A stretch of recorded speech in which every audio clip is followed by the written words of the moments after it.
शहर के भानु राठौर के द्वारा गुंडागर्दी करते हुए बीते दिनों प्रवेश परिहार और उनके पिता हरि सिंह परिहार के साथ की गई मारपीट का मामला लगातार तूल पकड़ता चला जा रहा है। घटना से दलित समाज में आक्रोश बना हुआ है। हालांकि कोतवाली थाना पुलिस ने आरोपियों को गिरफ्तार कर लिया है, लेकिन दलित समाज के नेता आरोपियों पर जानलेवा हमले की धारा लगाने की मांग कर रहे हैं। इस मामले के आरोपियों के द्वारा पुलिस कर्मी के साथ भी हीना झपटी की गई थी। दूसरी ओर फरियादियों के साथ जिला अस्पताल में भी इलाज के दौरान आरोपियों ने गुंडागर्दी करते हुए हमला कर दिया था। इस मामले के मुख्य आरोपी भानु राठौर पर सख्त धाराओं में कार्रवाई नहीं होती है तो दलित समाज का आंदोलन और भी बड़े होने की संभावनाएं बनी हुई हैं। इधर नगर पालिका अध्यक्ष प्रिंस राठौर ने अस्पताल पहुंचकर घायल फरियादी प्रवेश परिहार और हरि सिंह परिहार से मुलाकात कर संवेदनाएं व्यक्त की गई हैं। उन्होंने कहा कि शहर में इस प्रकार की गुंडागर्दी सहन नहीं की जाएगी और आरोपियों को सख्त से सख्त सजा दिलाई जाएगी। इस दौरान प्रवेश परिहार के परिजन भी मौजूद रहे।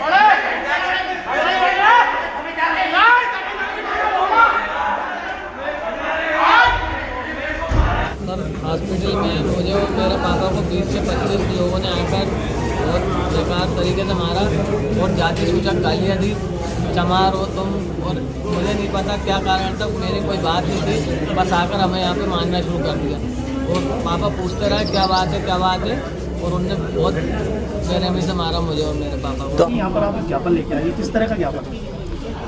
रात में कुछ अज्ञात तत्वों के द्वारा एक हमारे वार्ड बॉय हैं उन पे हमला किया गया है और अस्पताल की संपत्ति को भी नुकसान पहुंचाई है। उसलिए यहाँ लोग आए हैं और हम यहाँ ज्ञापन दिया गया है कि उन पे कार्रवाई की जाए और साथ साथ में सिर्फ ज्ञापन दे रहे हैं ये लोग। और अभी इन लोग को मैंने आश्वस्त किया है कि कार्रवाई हो जाएगी, तब तक हम काम बंद नहीं करेंगे।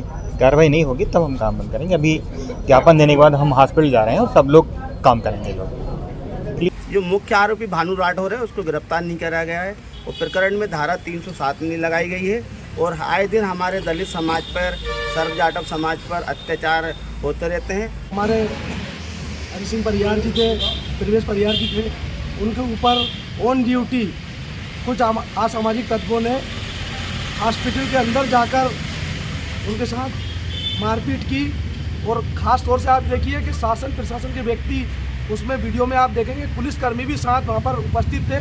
उनके उपस्थित होने के बाद भी ये गुंडा राज इतना तेज चल रहा है कि इतनी ताकत, इनको ऊर्जा कहाँ से प्राप्त होती है कि मतलब जाके एक सार्वजनिक स्थान पे शासन प्रशासन के सामने इतनी बड़ी घटना को अंजाम दिया। हम और जिन लोगों ने जानलेवा हमला किया है उनके अंदर कितनी पावर और कितनी क्षमता, इन लोगों को ऊर्जा कौन दे रहा है? एक व्यक्ति को हॉस्पिटल में कोई सुरक्षित नहीं है, पुलिसकर्मी सुरक्षित नहीं है, इलाज करने वाले डॉक्टर सुरक्षित नहीं है। जो लोग इस तरह की वारदात कर रहे हैं उनको पावर देने वाले लोग कौन हैं? इससे स्पष्ट समझ में आता है कि एक दलित समाज के बच्चे के ऊपर, उनके परिवार के ऊपर जो हमला हुआ है, ठीक कुछ ही देर बाद बाबा साहब की मूर्ति फोड़ दी जाती है। तो ये सीधा सिस्टम है। एक दलित समाज, SC ST के लोगों को लोग अभी भी नहीं भुला पा रहे। जिन लोगों ने वारदात की है, मैं उनके परिवार और उनके माता पिता से आग्रह करता हूँ कि अगर आप वाकई सच्ची इंसानियत अगर आप लोगों में है तो आप जिन लोगों के साथ घटना हुई उस परिवार के साथ खड़े हों और उनके अधिकार के लिए मांग करिए। तब जाकर के ऐसे माता पिता आने वाले अपराधी से ये शहर को बचा सकते हैं। घटना में आगे रह के सब कुछ किया है, वो अभी भी फरार है और मैं आग्रह करता हूं कि पुलिस प्रशासन आगामी 48 घंटों में उन्हें जल्द से जल्द गिरफ्तार करे। जो भी जिस भी आप अपनी प्रयास करें, अगर ये नहीं होगा तो हमारा समाज फिर पुनः विचार करके कोतवाली चौराहा पर फिर अनशन पे बैठेगा। कर्मचारी के साथ में कुछ असामाजिक तत्वों ने मारपीट करी है और वहाँ पर तोड़फोड़ करी है। तो डॉक्टर साहब अपनी टीम के साथ में आए और सभी कर्मचारी यहाँ पर उपस्थित हुए हैं। उनका कहना है कि उनके खिलाफ कार्रवाई की जाए।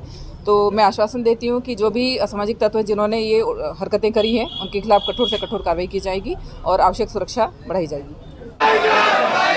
धारा 307 प्रकरण में धारा 307